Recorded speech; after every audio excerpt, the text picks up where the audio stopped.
Okay, Andy Fogarty, I am super grateful that you're taking some time to talk with me today about videos and video editing and shooting, all things video. Um, for those of you who don't know Andy, Andy is the man behind the camera at GMB for almost all of our stuff. And if he didn't shoot it directly, he edited it. So he does quite a bit of video every single day. How long have you been working for GMB now? This is going into the sixth year, I think. 5, 6 years. And you were working with video before GMB.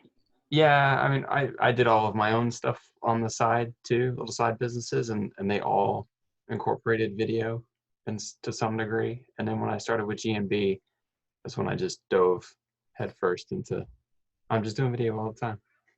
All right. So can you talk to us a little bit about basics of shooting video? So most trainers who are diving into the online world are running into questions with videos. So how to set up a good shot at home, how to just use a basic iPhone or Android phone, just tips for shooting that don't require a ton of extra equipment would be really awesome from you. Yeah, so I'll approach this like from a phone, because the concepts are not going to change no matter what kind of gear you're using, just the complexity, right? Okay. So everyone has a phone. That's really all you need to get started. It has everything you need. So I mean, the first thing to always consider is what's behind you. Mm-hmm. What is behind you when you are shooting? It doesn't matter if you're shooting up and down, landscape. It doesn't matter. You want to have as much definition between you, the person, and all of the stuff around you. So that way, all of the focus is going on what you're doing, because you're the one teaching. The easiest way, if you can eliminate as much clutter as possible in the room, that's great. I know that's not always you can't always do, like, I'm in my tiny little office here in the quarantine, and you can't really block out all of that stuff, but what you can do is just have contrast. So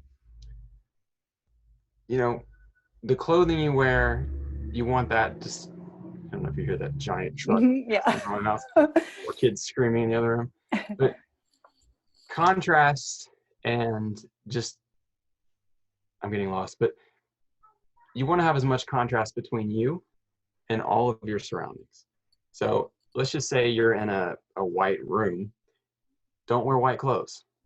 Wear something darker. It doesn't necessarily have to be black. It can be, colorful, but you just need to have that pop, so that no matter what you're doing or where you are or whatever you want the focus to be on is standing out the most. And do you have any tips, like say, so all of us are working from home right now. I have shot some video at home and I have a very small space and I try to move some stuff out of the way so it's less cluttered. But at the end of the day, like, there's going to be a bookshelf in my background. There just is. So do you have any tips for, like, how can you make contrast happen when there is some clutter behind you of color that's not, just like background clutter of some kind? So time of day. Okay. So some lighting. Some lighting. So time of, if you're not in a crunch for getting this done, within the hour, waiting till it's darker, and that way you can put more light on you, and you can have all of that cluttered background dark, right? That's an easy way to put more focus on you. Another way would be to, and even, I'm going to get into a technical term here called depth of field. Even and that is when, you're clear and everything behind you is fuzzy, mm-hmm. right? Everybody loves that depth of field stuff. Even your iPhones and Android phones can do that. And that's simply you, the subject, being closer to that camera than everything in the background. So unlocking the focus, which we can go over that in a minute too, how to do that. and just locking that focus on you. So your camera doesn't try to focus all that stuff in the background. So as long as you have a little bit more light on you than is in the background, that's pretty easy to do as well. Now, if you're demonstrating stuff, right, like probably most trainers are, that's going to be a little bit harder to do because you can't really get the camera too close to you because your whole body's not going to be in frame. But just for talking head kind of stuff, if you're just talking and explaining things, that's an easy way to do that. Got it. Okay, so you touched on lighting for a second. Most of us don't have lights at home. I mean, I do have one now, but that wasn't always the case. Do you need to have lights, special lights at home to shoot videos, or do you feel that like natural light is okay, overhead light? Like what's going to make the clearest shot? So I'm sure everyone has shot videos and you look at the light on your camera and it just looks ugly, right? Yeah. So that nasty yellow or even like green and red tint. You're like, wow, this is what I live in. Yeah. But that's just how the camera sees it, right? There's ways to change that in editing, no matter what kind of editing you're using. We can go over that too. It's very, very easy. Another thing you can do is just change your light bulbs. That's a pretty simple thing and very low cost thing to do without having to buy big lighting setups and all of that kind of thing. You just get daylight bulbs or some natural light bulbs. That's a really easy way to make the lighting look a little bit better in your house. And you can get or those wherever it is that you're filming. And you can get those online at Amazon or anywhere at the store. That's not going to be a quarantine problem item, I think. Okay, great. Just making sure. But also just windows too. I mean, anytime you can be just next to windows, doesn't matter what time of day, and especially if it's raining, believe it or not, it is overcast days cast the most beautiful, even lighting to film things in. And so anytime you can have as much natural light coming in as possible, that's the way to go. Yeah, I noticed that recently. I shot a couple videos for my Instagram the past couple of weeks in my apartment that has a lot of windows, which is awesome. But the one on that gray overcast day came out so much better because the sunny day, the windows, it was too much. Like it made it like almost like washed out. Mm-hmm. So it's interesting to say that. Now, if you can't play with lights, if you can't change your light bulbs and you can't get any kind of lighting and all you have is windows, and let's say you have that harsh light, put up shower curtain or any kind of just white sheet, pillowcases, do whatever you can to just cover that as much as possible with white or even off-white, something like that. And that will soften all of that light coming through, so it won't be as harsh. You can't really do much about the color temperature of the light, mm-hmm. So how, orange or yellow it might be, depending on how sunny it is, but you can definitely soften it. Okay. And that will help a lot. Okay, cool. That's a really helpful tip. Thank you. So those are some like easy fixes for light. What about easy fixes for audio? So mm-hmm. Not everybody's going to have a mic. So that's one question, like how to get the best audio without having to use a mic. Also, a lot of trainers ask me about like, should they be doing a demonstration and, speaking all the cues and things like that, or is a voiceover a better option? So just sound in general, let's talk about. So sound is tricky because people will forgive an ugly video way faster than they will forgive terrible sound, right? You can sit through and watch an awful video that looked like it was filmed on a potato if it sounds okay. Now, that being said, sound is also very subjective, right? You have to take into consideration who is the person who's watching it and what are they expecting from you, the trainer, right? Are they expecting some cinema quality, amazing film that they're going to be listening to and seeing and just in awe of? Or are they really looking to get top-notch, succinct instruction and training, right? So that right there, with that mindset, you can know that it's going to be a little bit more forgivable, right? If you have some echoey sound, or it sounds like you're talking to the camera from 5 feet away. Mm-hmm. The important thing to think about is, what are the other sounds going on around you, right? If you are in a big room that doesn't have a lot of stuff, let's say you were able to clear out so you could have that contrast so people could see what you're doing easily, but that also leaves a big echo. Mm-hmm. Try to put as much stuff behind the camera as possible. So you could hang, I don't know, let's just say I have we have the camera here, or the camera, let's just say I am the camera. And you're facing the camera. Hang a sheet, a blanket, put anything as much whatever you can put behind you, and that will kill some of that echo going behind the camera.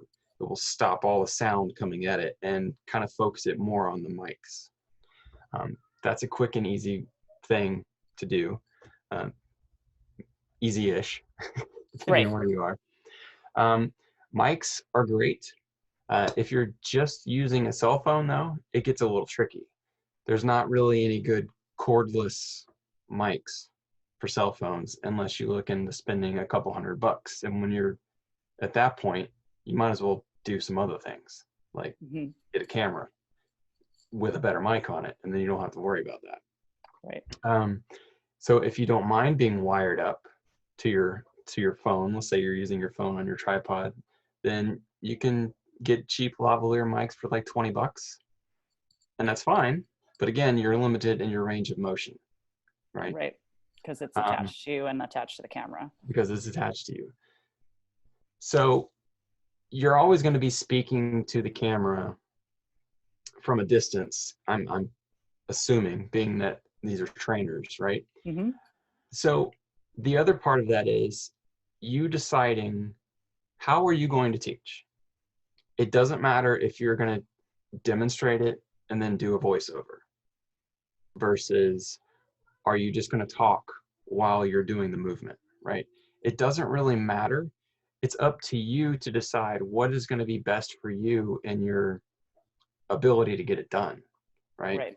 Because voiceover takes a little bit more work. It does take a little bit more work. It's not too difficult, but it does require you to actually sit there, look at what you filmed, and then do your voiceover while you're doing it, probably, and then editing all that together.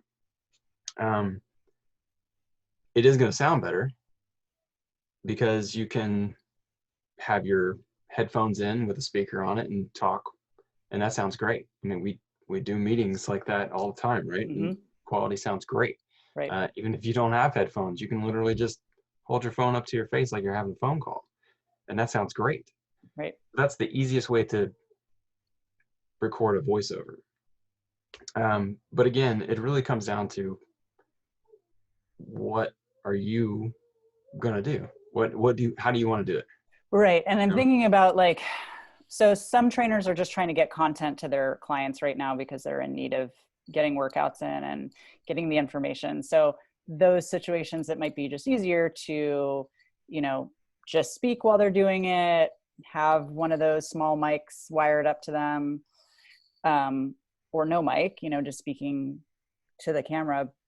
And then there are trainers who are working on either creating an exercise library or working on some bigger tutorial videos that they have on their YouTube. And that might be a better time to work on a voiceover option. Absolutely. Okay, absolutely. Cool. That's an excellent way to look at it. If you're looking at this as in terms of, I'm building more of a course structure, course library that I can, easily send to people over and over and over. Yes, take the time, do that voiceover, and we can go over how to edit that together, even on your phone. But take that extra work. But if you're looking at sending someone some quick, a quick training session for the day, hey, do this, do this, do this, do this, then talking into the camera, I would say, would be best. Okay, cool. Um, tripods. What if people don't have tripods at home? What's the easiest way to set themselves up? Like, for example, my house, I have two tripods at my house, and my place is small enough that oftentimes a tripod is just like actually more annoying than finding a different way to set it up. So I often use my water bottle and a chair, and I have it right at the edge of the chair so it doesn't get any of the chair seat in the shot. But I'm just wondering if you have any better MacGyver tips for setting up your camera if you don't have a tripod, and like what you should really look at in terms of frame. Okay, setting it up, you got it. Just MacGyver that shit. It's just, I mean, really, I agree with you. Half the time, it is more annoying to deal with a tripod than it is to just prop the thing up, Yeah. right? That everyone has a case. Most people have cases. Most people have pop sockets now. Mm-hmm. Another great way to set that up on something. It really just making sure it's stable, right? That's really all that matters. And if you are using the audio, if you're talking into it, you want to make sure that the mic isn't covered by whatever it is you're propping it up. So you got a wedge between books. If your book is covering the mic, then your audio is going to sound terrible, Muffled. Okay. right? Muffled, or won't even be able to hear you. But like you said, setting up but the framing is what's more important, right? Because anyone can prop up their phone on something, you Right. know. But the framing is what's important, right? The thing I see, and this comes back to pop sockets too, because I don't actually have a pop socket, but a pop socket, it will actually tilt your phone up a little bit, right? Mm-hmm. So what I see a lot is someone's doing the thing and their phone is down here, and you're like looking up at them like they're, Andre the Giant. Right. I hope everybody knows who Andre the Giant is, but like you're some giant person. And it's not always the most flattering look At all. Let's at just be all. honest. No, it's not. So whenever you're propping up your phone, the important thing is you either want to have eye level Mm-hmm. with you, or, and this is because you also don't want your phone so far away from you, right? It's going to have to be close to you if you're filming on a phone or even on a camera. You want it eye level, or at least looking down a little bit, Mm-hmm. right? And I imagine, especially for trainers, you're probably going up and down, right? Changing Not levels. changing levels. So actually pointing down a little bit might be best anyway, but not much higher. You want your lens or whatever you're using to be eye level or forehead. Okay, great tip. That's a great tip. And back on framing, Yes. all phones will have a grid. So I'm sure everyone has seen those little Mm-hmm. grids, right? You can turn those on your phone, and that kind of will let you look at your scene, right? And you can see what your boundaries really are, right? Because sometimes when you're looking through, especially on a phone, you're looking at the end of the screen, and it's hard to see really where the cutoff points are. Right, because it goes like this, essentially. Like it goes from close to wide. Right. So when you turn those grids on, it kind of changes that view just a little bit, and it'll help you gauge where on the floor you might want to be. So if you're looking at those grids and you have your two little middle lines, you can kind of make little markers on the floor where you're going to be. So that way you can stay mostly in the center of the frame or not too far to the edge of the frame. It takes some practice, shoot a couple things, but I find that using the grids is super, super helpful. And you can just turn that on in your settings? Mm-hmm. Yep. Okay. And I'm not familiar with Android phones, but I can tell you right now that if you go into your settings on your iPhone and go to camera, and there it is. right there. It'll say grid. I don't have mine turned on because I'm not a trainer. And you have I know what I'm you have doing. fancier cameras too. I do. But you can see, maybe, Yep. little grids. Yep. Cool.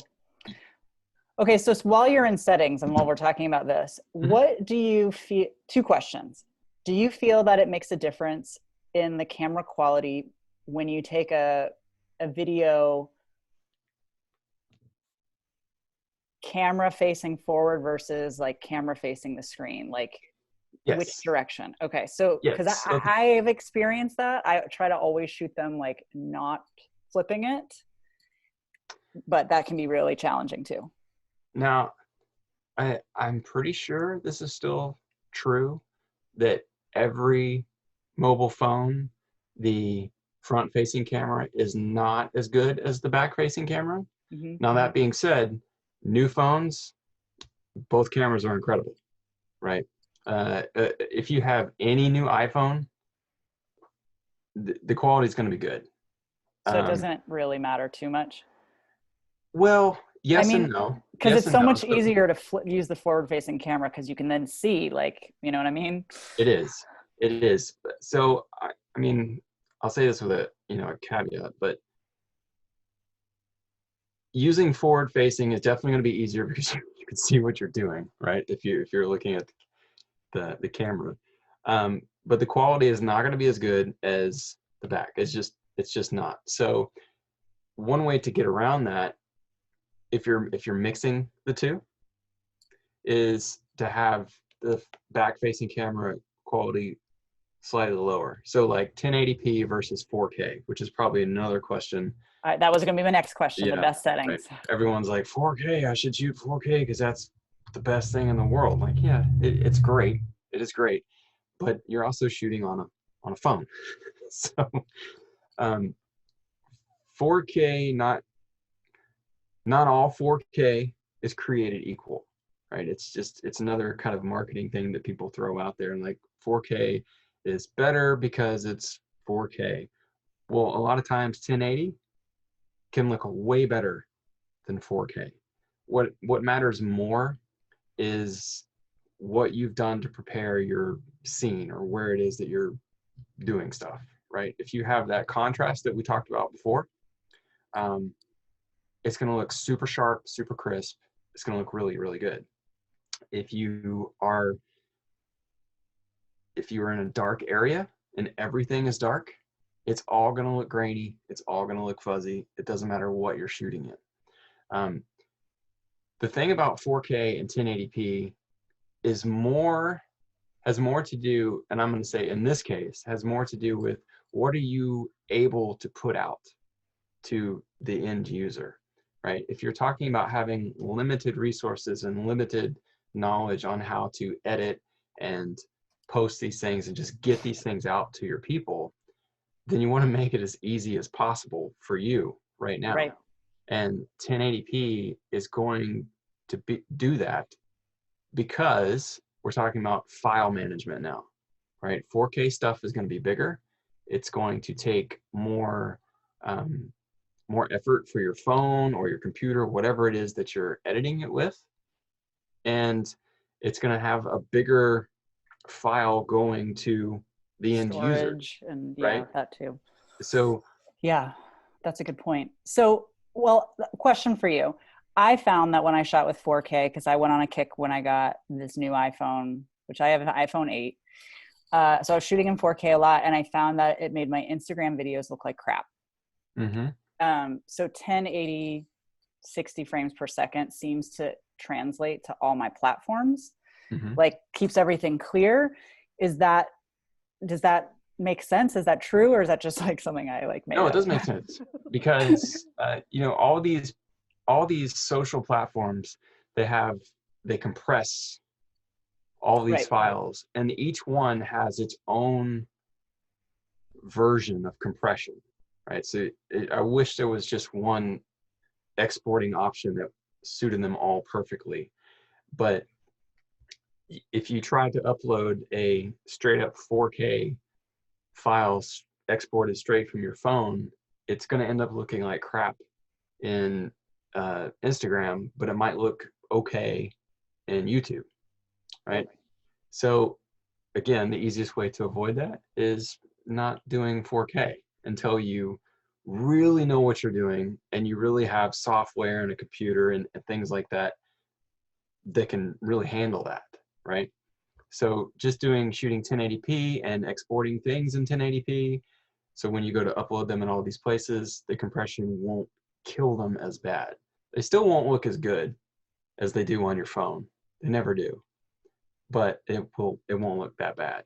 Now, another thing is, and I don't know if this is true for all phones, but I know on iPhone, if you go into your settings again and you look up each one of these apps, like say Instagram or Facebook or even YouTube, they used to, and I know Facebook still does, they have an upload quality. So you need to go in and make sure that you're uploading the highest quality video. So Facebook, I know, and I can say Facebook because I recently had to go in and change it on my phone when I updated it. It'll have like a full HD version that uploads, or it'll upload like this really low, I call it potato resolution. And that's the, that's the videos that you're like, why does this look so bad? It looks like it's still buffering or processing or something. Right. It's like stuttering through grainy awfulness. And that's actually what you uploaded because that's what came from your phone. So making sure that in all of your settings for all of these apps that you have the highest quality set will also help avoid that problem. Okay. So you go into the app in your phone in the settings and then go into the app and change it there. It changes. So this has changed a couple times, but it's just something you might have to Google, or you might just have to look in your phone. It'd be pretty quick. I had to go into the general settings of my phone, and then in there is a thing for each app, right? So if you go into like Facebook, and then you look in there, there'll probably be something for uploads or something for video or something like that. But just finding that and making sure that it's set to the highest quality. So people can Google their specific phone brand and you'll figure out how to change that setting. So can we go back 1 second to the forward facing, backward facing camera? Because we got off on a tangent, but you had said if you're going to go between them, use a lower quality for the back facing versus the forward facing. Is that to try to make them look kind of similar quality? Yes, so that depends on your phone. Okay. So if you have a new phone, like in the last year or two, I would say it really doesn't matter that much because they're all going to look great. Okay. Right? Super, super good. Especially if you're shooting in 1080p, because when you're adjusting the camera settings, it generally just adjusts the back one. Right? The forward camera, unless on some of these super new phones, I don't think you can adjust. Can't change it. Yeah. Right? So it's always going to be 1080. Okay. So that way it matches. Now, if you're on a really old phone, I say really old phone, like 3 years, right? 3 or 4 years. An iPhone 6, maybe. then the differences really are pretty drastic. Right. And in that case, I would say either, make your choice. Either don't look at the phone, don't use forward facing and try to frame everything up and just wing it by using the back only, or just use only forward facing.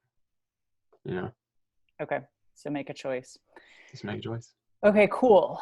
So this gives us a lot of information on actually shooting the videos. Let's talk about editing for a second. Most people are just going to have basic editing software that either comes with their phone or maybe their computer. Give me your overall best practices for video editing for super basic, like bare bones. What do you need to know? Bare bones. Story matters. Story. And say more. I know. The story, and I know it's probably hard to think of a story in a training video, but there is, right? There's a beginning, there's a middle, there's an end. There's a there's an introduction, right? There's you, there's what are you doing? What's going to be happening? There's the overview, I guess you would say, right? And then there's here's what you're doing, and then there's the end, the conclusion, bringing it all together. I'm sure most trainers teach in this way, right? Because it's just teaching, right? Good teachers, that's how you teach. Same thing goes in with the video. Don't try to get crazy with editing things and moving this here, moving this there, right? Just shoot it how you want it to go, how you're going to be teaching your person. And I'm saying this for trainer perspective, right? This changes for different types of video editing, depending on what it is that you're editing. But for training, right, you're not trying to get crazy fancy. You're trying to teach these people, right? Right. That's the point of this. Teach them, and so that they can get the result that they want and be happy with it, and then come back to you to learn some more stuff, right?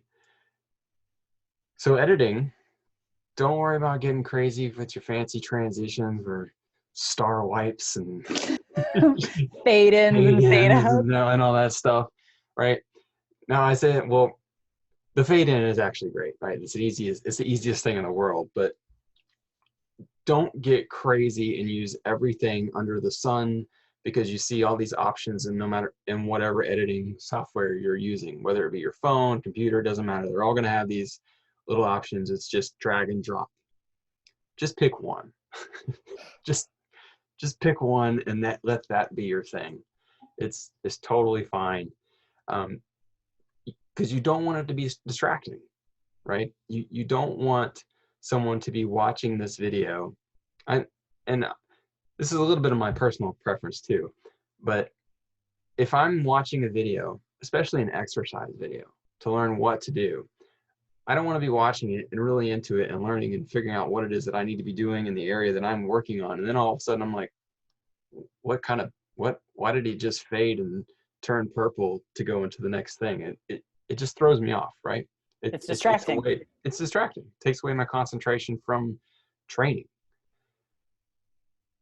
So in editing, just simple cuts. They're called jump cuts, right? It's literally just a clip, a clip, a clip, a clip, a clip, cutting out all of the excess stuff. So if you filmed one long 10-minute thing on your phone and you put it in your editing software, there's going to be a lot of downtime in between in that 10 minutes, right? I'm sure there probably is. There's going to be some you figuring out, okay, what am I going to say here? And then you start getting into what it is you're going to say. Cut out that part where you're like, Right. Or my favorite is you turn your camera on and you walk into the frame. Please cut that out. Please cut that out. We don't want to watch you clicking record and then you like hitting the stop button. We don't want to see that part. Right. And this kind of goes back to you got to think about who's watching this, right? Someone who has paid you to send this to them, they're thinking, wow, this is great. They took the time to film this and edit this. Why did they not edit out that part where they were walking into the frame, grabbing a drink and warming up real quick before they got into teaching me? Yeah, it just looks really unprofessional. It's dumb. And you can even do that. That is like, if you do no other editing, do that. Trim your videos. So trimming means like hacking off the beginning and the end where you're like walking in and walking out. And you can do that right on your phone when you hit edit. Takes zero time and it is so much better. Yes. Edit out mistakes if you can.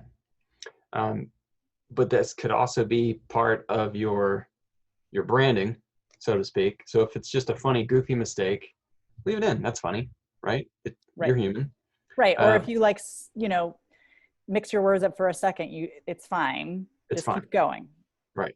Because if you were in person training this person, you'd probably make the same mistake, and none of that stuff matters. Right. What's the most basic app somebody can use to edit their videos, like on your phone, if you want something more than the phone has?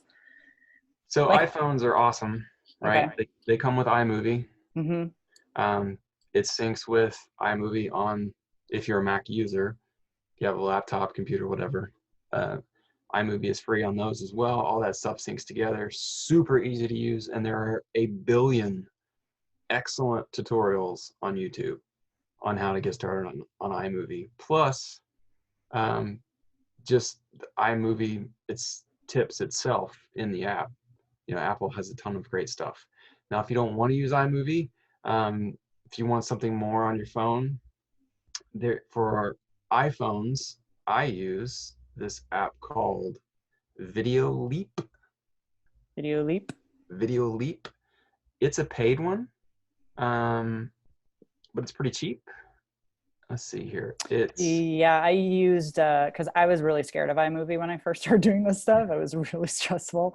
So I got Video Shop, which is also like, it's a paid one, but it's like a couple bucks or whatever. And Mhm. it's like the kindergarten version of iMovie. It's like very color coordinated, move this here, do that. And I was way like, okay, I got this.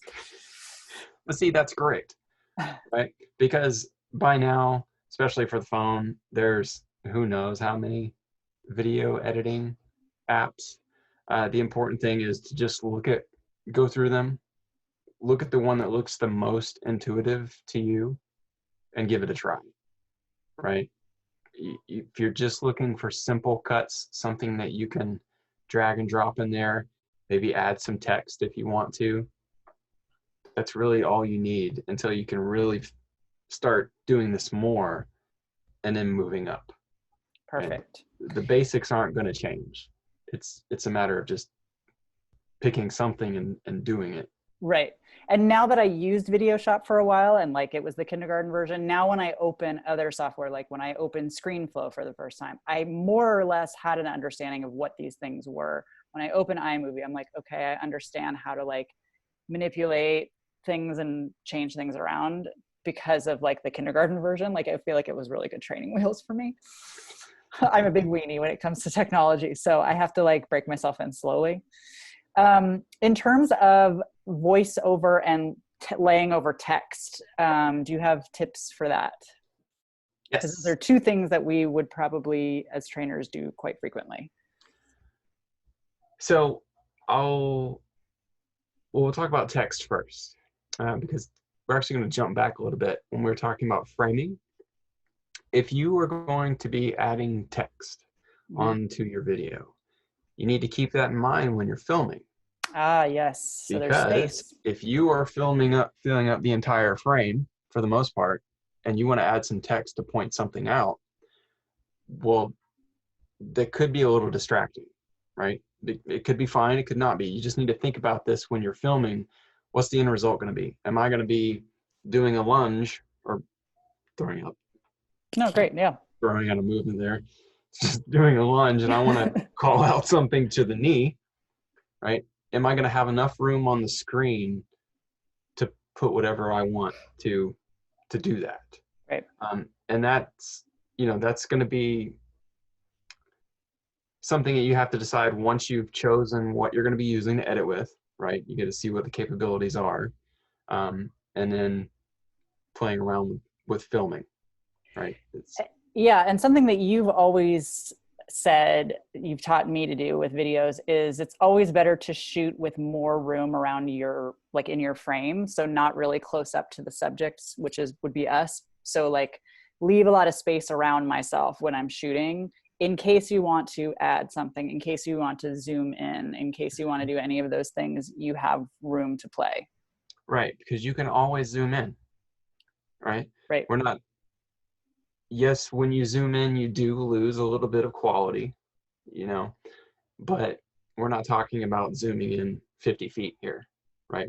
You're going to be in a small room, probably, and just zooming in a little bit, and so that's fine. But if you can't zoom out if Right. you're Once it's shot. filling up the frame. You can always come in, but you can't go out. So giving yourself a little extra room to play with is always the best. Now when it comes to, and then the text, pretty much all of these apps, especially on your phone, you can add text. You might not have all of the options you want, but they're there. And then of course in iMovie and any other editing software on a real computer, you definitely have a million options to choose from. And then there's software like Coach's Eye, which is like a specific app for trainers that you can add lines and degrees and things that are much more like, anatomy based stuff. So trainers can use that if they want to overlay real specific like alignments and things like that over their videos. There's That's apps cool. for that. I did not know about that. Yep. I'm going to look into that. It's pretty cool. Audio. Audio. All right. So recording audio, like we talked about, many different ways to do the audio. Let's just say you want to record a voiceover. Let's just say you use your phone. A lot of the video editing apps, you can record in that app. So let's just say you've pulled your little video down there and it's on your little timeline. You can just record a voiceover while it's playing. It's like you just hit a record button and it'll go along on the timeline. That's one way to do it, but I know not all of them do that. Another one would be to just use the Voice Memos app on your phone. And I have done this countless times, even for GMB stuff. We do this. Just use the Voice Memo app, and that's, of course, saves to your phone. And you can just pull that right over into whatever you're editing on, right? Just like you pulled the video clip, you're going to have the same option to pull the audio clip into that editing app. And if you're not editing on your phone, let's say you're editing on your computer, do the exact same thing and just use AirDrop or another way to share it to the computer. And that's the easiest way to do that. The other way that I've done before, because I can't look at things on my phone too long, or if I'm looking at something really detailed, and when I've shot stuff for GMB and done voiceovers, I've used QuickTime Player on my Mac, which allows you to just record audio right onto your computer. And I've used these. I haven't used anything fancy. Yeah. I mean, it's great. I mean, obviously it's not the most professional, amazing sounding mic ever, but it's crisp and it's clear. And that's all that matters in this case. Yeah. Sometimes I use QuickTime Player 2 on my computer instead of my phone because I will be watching the video on my phone. So I can speak alongside it instead of having it on the computer and trying to like do that whole thing. So that's another thing that I've done. But yeah, these are great. This is so great. So I want to also take I don't want to make it like a bulk of this conversation because I feel like most people don't need a lot of equipment. But if somebody wants to invest a little bit in lights or a mic, what are like pretty low cost but good quality things that people could look up? So this is called a Video Mic Pro. This little mic is about 40-50 bucks. I personally use this when I'm filming my own videos because I do tutorials and stuff like that sometimes. This will just plug into any camera, into the mic port. But the other thing is it will plug into any phone. And I've used it on my phone many times to record my own voiceovers. I mean, for newer iPhones, you just need your dongle, which came with the phone, and it plugs right in, and it's a stereo, and it sounds incredible. It's beautiful. What brand is that? This is called a Rode. Mm-hmm. Rode makes a ton of mics, but this is actually called the Video Mic Micro. Video Micro, like micro. Makes your voice sound as nice as Micro's video. And something that I like about Rode, which I have a lavalier mic that I use sometimes, is they sell an extra long cord that you can buy in addition that's like $10 or something like that. So it connects your phone to the mic and it makes it really long, so that if you need to have it set up closer to you or whatever and your phone's further away, you can do that. So let's just say you're using your phone and the first thing you want to do is step up your audio.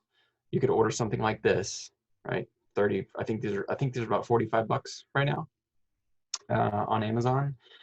And it comes with all of this stuff. This is just they call it a dead cat. I don't really know why they call it a dead cat, but I knew it was going to upset you. It's really just a fur ball that goes around this to get rid of any sort of wind. But if you're in your house, you don't need that.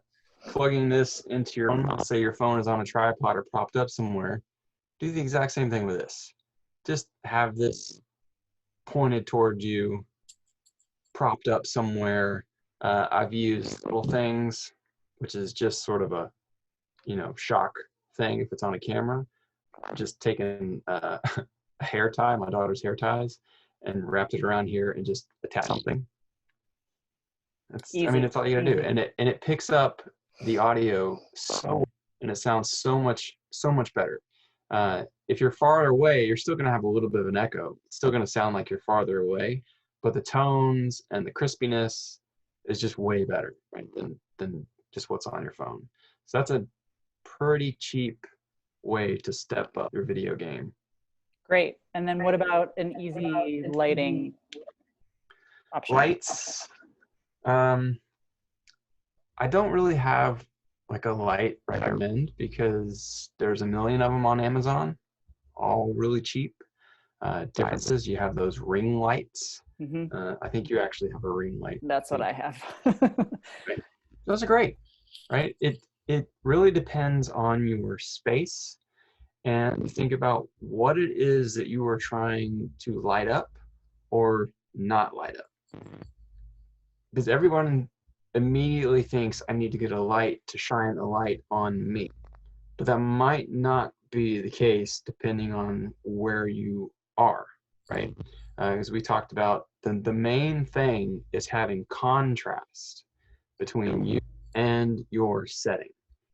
It might make more sense to have lights, put more emphasis on the lights in the background if that creates more contrast, depending on your window setup, all of that. So it really depends on, again, your setting and what time of day you're going to do it. But lights, thing you don't need to do is go out and buy some crazy 3-piece light set, Amazon or whatever. You just need one light that will put a nice soft, and I'm talking about if you're lighting yourself, it will nice soft light on you. That's it. Perfect. That's all you need. Yeah, I never use my ring light for shooting movement videos. I only use it if I have to shoot like a Talking Heads video. That's the reason I have it. And my apartment's too small to have anything more than one light anyway. So this is great. Thank you so much. Do you have any other like words of wisdom for somebody just starting out? Somebody who's like really just dipping their toe into this. Just do it. Just shoot. I mean, and I know it's not the best advice, or it doesn't best advice, but I mean, in this case, when it comes to video, you just have to do it and play around with it, right? I think I said in the beginning, it's more about what is your style going to be, and what do you want to deliver to the client, right? It's what's going to be the easiest for you to actually be able to pull off regularly. Just start with something. Start with an idea. Just start. I want to go out there. I'm just going to stand in front of the camera. I'm going to do whatever I'm going to do. Go for it. I'm going to edit it. It's not going to go out to anybody. I'm just going to do it and see what happens.